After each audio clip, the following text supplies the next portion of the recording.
I have had a life. Anybody else here had a life? Still having one. Still having one. Still going on. Still learning, still growing. Remember, to learn is to stay young. Don't stop. After a long process with my first wife who died of cancer, and all that we went through and all that we studied and all the changes that I embraced, I went on this journey of pursuing the healing arts. I'd been a massage therapist since I was 12 years old. I'm using the word massage therapist. I was a little kid who didn't know anything, whose brother had a headache. And I had judo chopped his back and shoulders in school during a movie, which bored us all. And we were a row of kids, and everybody was leaning forward and pounding on the body in front of them. Well, my brother came up to me and said, "Could you beat on my back again?" So when your older brother invites you to beat on him, you take the opportunity with joy.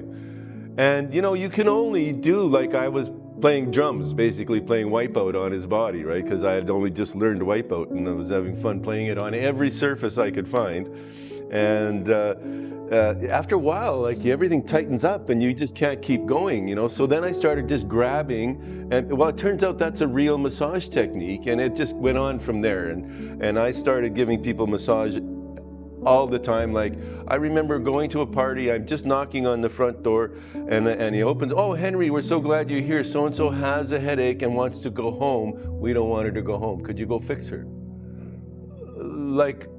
I don't know if I was even 20 years old, 21, somewhere around there at this time. So this was what had already happened in my life, had already occurred. I was doing this.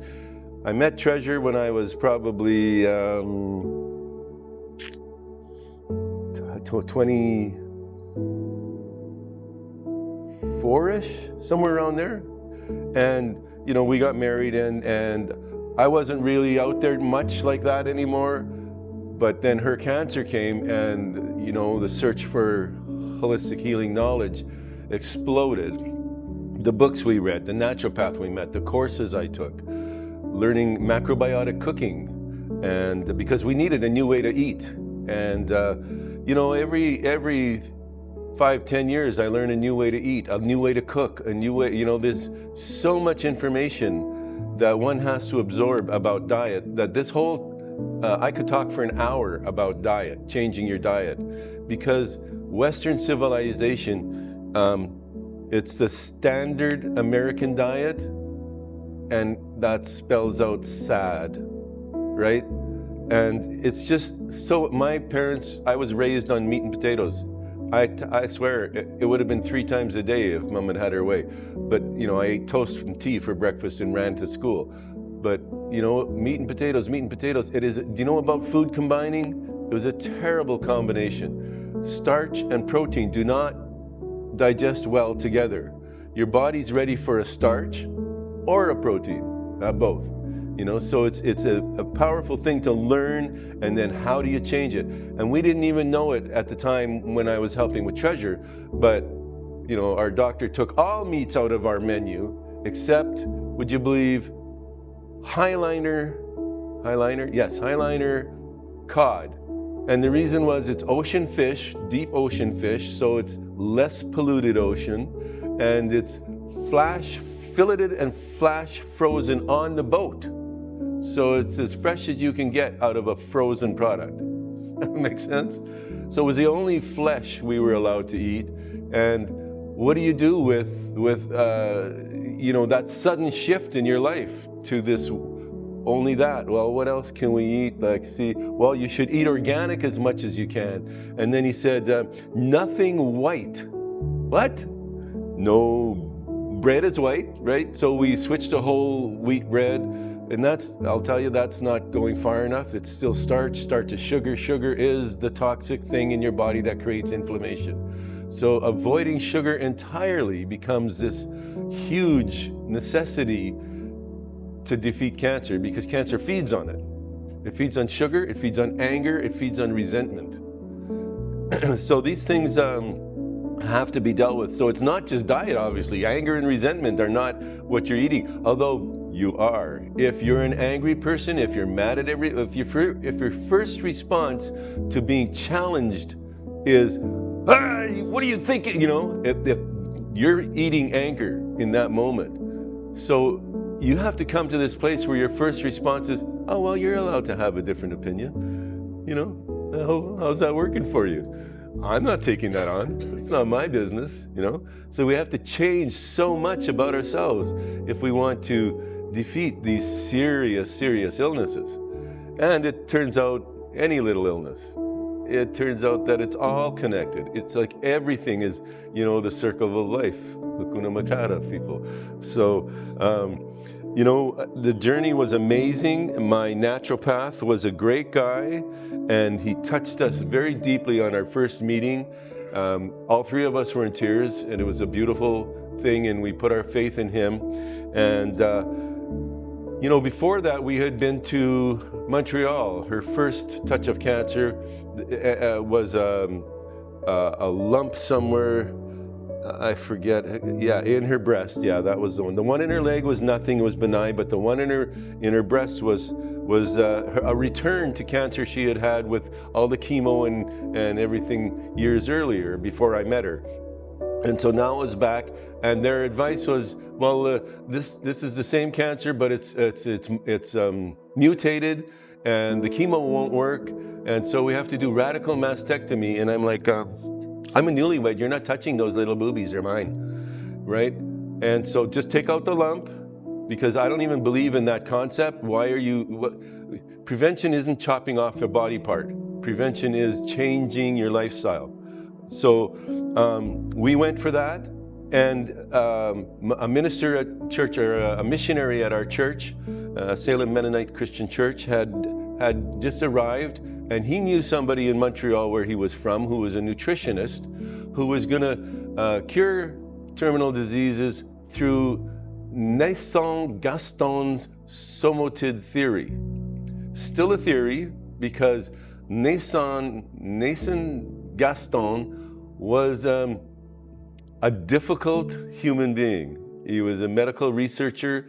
He was a genius, but anybody who talked to him very quickly didn't want to talk to him anymore.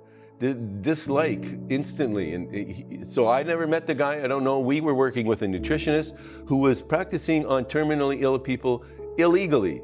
Our church wouldn't pray, wouldn't gather together and anoint us with oil and pray like it tells you to in the book of James, but they would send us to this guy who would work on us illegally. I just got such a kick out of the what is the word for that? Hypocrisy of it. Exactly. Harmless enough, and I didn't care, but it just seemed weird that it came from the church. So we went down there, and the somotid theory is it's the idea that there's these tiny little microscopic living bodies inside all of us, and he invented a microscope, somatoscope, that magnified a drop of blood. I thought it was 40,000 times, but I just did the research again, and it said 30,000 times. So much more than anybody else was looking at the time. And so when Treasure got there, he quickly did a drop of blood, and he filmed it, right? And I got to see it when I arrived. And there was like, you could see, okay, let's say a drop of blood is this big, you'd see maybe 6 little white dots, and their movement took time to get from one side to the other. They're very sluggish. And then when she left 6 weeks later, there were hundreds of these little white dots, and they were whipping around like just kids in an amusement park, just running. It was amazing, the change. So are somotids a real thing? It's still a theory. I can't prove it. But Treasure went from not being able to keep up with me, just tired and listless, to full of life and back to work. And her treatment wasn't over. He sent us with these vials of serum 714X, and it's basically Laetrile that it's based on, which is from the apricot pit, and B17, and other ingredients that I'm not going to list them, but that he deemed necessary for in his serum. And you know, we had to inject these into a lymph node right beside her vagina. And it was like with a contraption on the end of the syringe that you turned it a quarter of a turn, and it would push the syringe, and a quarter of a turn. And so it took about a half an hour to give her this tiny little, 20 cc's or something of Laetrile, serum 714X. And yeah, she went back to work, and we were great. We were fine. You know, other complications came up, and her cancer returned, and it took her life. But it was the anger. It was absolutely the anger, because Treasure had lost her mother to cancer. She had lost 2 older sisters to cancer. One just before our wedding. She almost canceled the wedding, and then she decided she deserved happiness enough, and she married me anyway. I found that out later, that she went through that series of choice-making thoughts. She was the thinker that changed her life. And so we made it, we got married, we had a great year, and then these things started happening. And it was still great. In fact, what I learned, because the tumor was in that a lymph node beside her vagina, and we found it on intercourse. We were making love when we discovered it, and that was the end of lovemaking. And so I was a very, well, I don't want to say horny guy, but I really enjoy lovemaking, you know, and so taking that out of our relationship and still finding love getting deeper and deeper. It was incredible, my friends. It was an amazing journey, and I thank God for it, but I miss her so much. Even 4 years with another woman that I felt so blessed to know, and then meeting Linda and having a baby, and it's so blessed. I still feel blessed. She just got married a couple of weeks ago, and I'm so happy for them. There's wonderful people, and to see her with that big, beautiful smile every time I say hi to her since they met, it's just like, oh, she's back. You know, that's the woman I married, you know. So I'm so happy for them. So what I came up with for this workshop, and I needed a name, in holistic lifestyle modification with 5 pillars of wellness exploration, is where I went. And the pillars are hydration, detoxification, purification, exertion, and creative expression. And then you have to take a look at emotion, because our emotions are the power that sends our prayers, and every thought is a prayer. So if your thought is filled with anger, and that anger is really intense, it's a very powerful thought. So when Treasure's twin sister, Dawn, stopped by our place on August 3rd and said, I'm coming from my oncologist, I just wanted to stop in and tell you, I've got breast cancer, they're gonna do radical mastectomy, they're gonna take out a bunch of lymph nodes from my armpit, and I'll still only have 2 years to live. Treasure turned to look at me and said, I can't watch another sister die. That, my friends, was prophesying unto the Lord. The only way to not watch her sister die was to die first. And she did. She died in November, and Dawn, who was supposed to have 2 years, died the following April. And their birthday was June 21st, summer solstice. No, June 27th, just after the summer solstice. Like, I'm confusing this. It was July. And we went out in July and sprinkled both their ashes on an island in Menaki that the family owned and still owns. It used to be Eaton's, and it was a beautiful, big, I think 8-acre island. And we just walked around putting their ashes on this island. And Dr. Turner came with us, and he has this ability to perceive auras. And he said there was still light in those ashes. Can you imagine? After being incinerated, your light is still present in the ashes. We're light beings, my friends. We are stardust. I went to a concert last night, and the song she sang is, we are stardust. You know, we are the ones we've been praying for. Isn't that a beautiful expression? Yes. See, expression is part of the talk. So let's back up a little bit and talk about what I wrote here first, the 5 pillars. Wellness. or hydration, I mean. So how do we hydrate? And we've never been taught how to hydrate. Drink water. That's not really hydration yet, because our water has been mutilated. First of all, it's coming from Shoal Lake in a straight pipe. Have you ever seen rivers run in a straight line? It doesn't happen.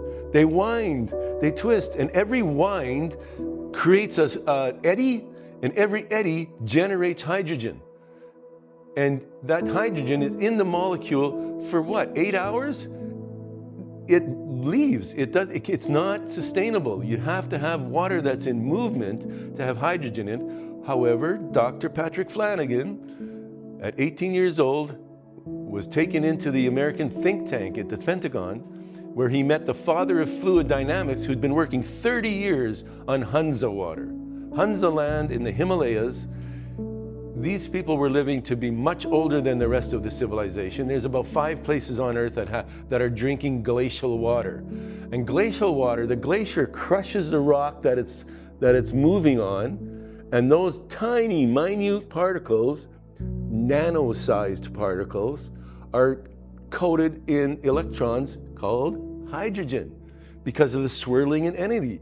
Anytime you swirl, so here's an exercise you can think about doing. Turn clockwise, palms down, 21 revolutions. You're generating electricity in your body and balancing out all your electronic being, all your hormones. Just spin. I used to get dizzy on the boats when I was living in Belize. I'd get, seasick, but not so bad. Just dizzy was the only real. Anyway, I started spinning and that all went away. I could, even just on a swing, I'm like, I swang on swings, swang on swings. My whole childhood, I used to, jump off and fly that 2 seconds till you hit the ground. Super cool, as a kid. I don't do it anymore because I'd probably break a leg on the landing. Well, that was a concern because of my knee, right? But so spinning generates electricity, and so that water is charged. Well, Patrick Flanagan took another 30 years. 30 years of research by the father of fluid dynamics, 30 years of research by Patrick Flanagan, and he figured out a process to create this Hunza water-like structure, nanoparticles, in a capsule form, in a powdered form. And it came with another product called Crystal Energy. His wife's name was Crystal, and she passed away, and he dedicated it to her by naming it after her. And so Crystal Energy is just all the minerals that are in glacial water. And microhydrin was a name that another company gave it to market it, but Patrick Flanagan called it just microclusters. Patrick Flanagan's microclusters. And he's passed away now, but they're still available from an organization he left behind. In fact, he didn't even patent it. He said, if you can figure out how to make it yourself, go right ahead. Because, it's 60 years of research for him to get there. And he was a boy genius. Your body's trying to create homeostasis all the time. So if you're mineral depleted, where does your body get the minerals? Because it needs them. Where does it get it? It takes them from your tissue, from your bone. Your body's always breaking down and rebuilding itself. So why do you want it to break down a healthy tissue to restore balance in another area when you can just consume minerals? So where do you get minerals from? Take your reverse osmosis purified water. Even distilled water is less good for you, but if it's your alternative that's there, that's what you drink. If tap water is your alternative that's there, that's what you drink, right? Because we need the water. But if you can do, like in my bottle, is reverse osmosis water with Celtic salt. Because Celtic, Celtic, either or, thank you. Your basketball team is Celtic. Your culture is Celtic. Okay, so I bought it at the health food store, so it's Celtic salt, and a pinch per, like this one I put 3 pinches in because it's a big bottle, right? If it was one of those single serving bottles, I would only put 1 pinch. And if I can afford it, a little of Flanagan's micro clusters. Sorry, I'm very excited about this topic. And that's what I drink. So every water, all the water I drink, there's 120 minerals in Celtic sea salt. 120. And that's not all of them, but it's one of the best sources of that many, right?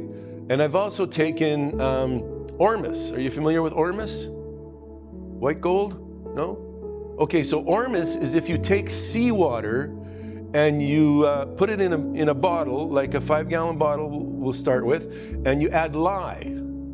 And the lye causes the minerals in the water to solidify and settle. And now you see a white paste, shall we say, at the bottom of your 5-gallon bottle. You pour off the water on top, leaving the white paste, and then you start to rinse it with fresh water and pour it off, and rinse it, let it settle, pour it off, until you think the lye is all gone. And there's probably a device you can measure that with, I don't know, but that powdery crust, the guy would spread it out over a woolen blanket and then let it dry and then shake the crust out. The blanket had to be clean, and shake that powder off, and that was ormus. So this came from the Israelites in the desert. Remember, God gave them manna? Manna is basically ormus. So the science says, and the science is theoretical. But this white gold has all these other minerals like iridium, things that we hear about when we talk about nuclear energy. They start naming all these minerals that the periodic table that we don't actually interact with in our normal days, in a normal life. It's supposed to open up your third eye. It's supposed to give you intuition, and all these gifts you were given, like God in the Bible says everyone has been given their gifts and they're not the same for everybody. This is supposed to give you access to those gifts and those psychic abilities. We should be able to speak telepathy. Anybody know about that? Anybody read Mutant Message Down Under? It's a book from Australia, Down Under, and the mutants were the Aborigines. These people were communicating telepathically, not the ones that are hanging around in town that have become addicted to alcohol and various. You're familiar, you're remembering now? So this woman was invited. She had been helping the people downtown. Nobody else cared about the colored folk or whatever derogatory term they were using for these people. And she was a government administrative type person who had compassion. She came from the States to do this job, this new job, and she had compassion for these people. And so she got a letter one day inviting her to receive recognition from this Aboriginal group. She gets there, a man meets her at the airport, loads her into a Jeep, takes her out in this crazy winding trail that she could never find her way back from. There's a gathering, they had a fire, they asked her to take off all her clothing, all her possessions, like jewelry, everything. They threw it all in the fire and burned it all before. She's like, what? What's going on? And then they walked away. And the guy who drove the Jeep walked away with them. And the Jeep's sitting there, she could take it, but how could she find her way home? There's no way. In a desert, she'd die. So she followed him barefoot and naked. So she went on this incredible journey with these people as they taught her their way of life, and healed her sunburn, and healed her sore blistered feet, and just incredible. And she's doing all these things and watching and realizing these people are communicating without verbal wording. And there was a guy went hunting, and he hurt himself on the hunt, and he couldn't carry the entire carcass back to them, and he asked them if it was okay to leave half of it and just carry what he could carry. And they had to give him permission. And sure enough, they're telling her this happened, and sure enough, this guy comes walking back with half a carcass. How could they have communicated if not through telepathy? Pretty amazing. And then the journey just goes on. Mutant Message Down Under. I encourage you to find it and read it. It's a wonderful read about human potential.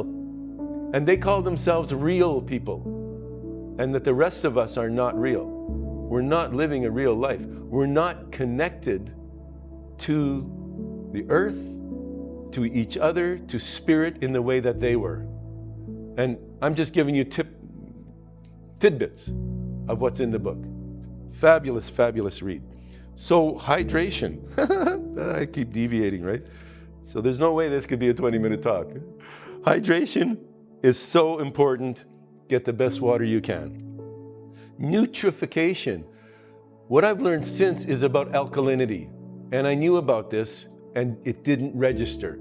Louis Pasteur, everybody knows that name? What did he invent? Pasteurization. And what did he say in the book when he wrote about pasteurization at the end of the book that nobody seems to know about? He said it won't work. Pasteurization purifies that bottle of milk, but as soon as you pop the top, it's full of germs again, because germs are ubiquitous. Every time you inhale, everything you touch, everything that you breathe in, drink or eat or touch is loaded with germs. Germ theory medicine is ridiculous, ridiculonkel. It is out of this world stupid to pursue germ theory as medicine because they're everywhere present. You cannot get away from them. So what's your defense? Louis Pasteur said it's all about the biological terrain. Your biological terrain needs to be alkaline because all these germs proliferate in an acidic environment. So when your body becomes acidic, you can now grow pathogens, viruses, basically germs, that can now make you sick. And it's going on all the time, and your body is constantly trying to create homeostasis, right? So this is why this lifestyle modification is necessary. We need to eat alkaline foods, predominantly. So my diet went from eating whatever I wanted and eating way too many chocolate-covered almonds, popcorn, a little bit of potato chips, and bread. Sugar, sugar, sugar, sugar, sugar, right? And I became toxic with sugar. I had a belly out to here. This is just a few years ago, guys. And my urine and feces were acidic. And I would stand at the door putting the key in the door and, oh, too late. My body knows I'm near my bathroom. It's not waiting. It couldn't hold that acidic excretion. So I had to find out what's going on. I had to talk to people. I went to a Viva health food store, and she said, oh, here's a phone number for this doctor. Phone him. It's $150 US for an hour Zoom call. And he answered all my questions. I said, why wouldn't my naturopath have known that? He said, nobody does. These are studies, 20 years of studies I did after graduating. So this information is not being given to the people, which is completely ridiculous. So which vegetables are alkaline? I'm eating broccoli, celery, asparagus, a little bit of sweet bell peppers because of how nutrient dense they are. They're not necessarily alkaline, but you can have a bit. Avocados, lemons, and limes. And he also encourages pomegranates because it's so good for your blood, but they're not alkaline. So predominantly those, what did I say, 5 vegetables? And then 2 fruits, lemons and limes. Lemons and limes are acidic in nature, but their ash is alkaline.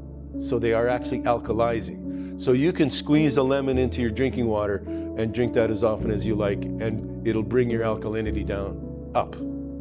Alkaline is up, 7 is the middle, below, like Coca-Cola is like 2. Very acidic. And a friend of mine was complaining about his toilet being dirty. He couldn't scrub it clean. I said, get as much water out of it as you can, pour in a can of Coke, leave it overnight, and then scrub it. I haven't heard back from him, so I'm assuming it worked.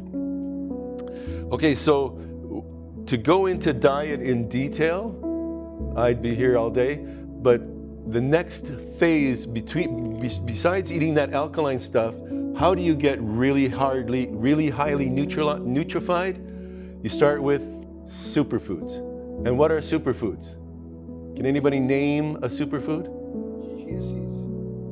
Right? I was already ready to point to chia seeds. They weren't even on the list when I studied this. David Avocado Wolf, have you heard of him? He's an online presence who wrote, I think the first book was Super Greens. How important, I didn't add those in the list of foods. Greens. Super greens and sprouts. Super important, highly nutritious, highly alkaline. So his first book was on greens, his second book was on superfoods. The 10 best superfood. He said, why would you eat superfood number 245 when 1 to 10 are the most nutrient dense? And it turns out raw cacao, which you mentioned as well, raw cacao is the bean that they turn into chocolate.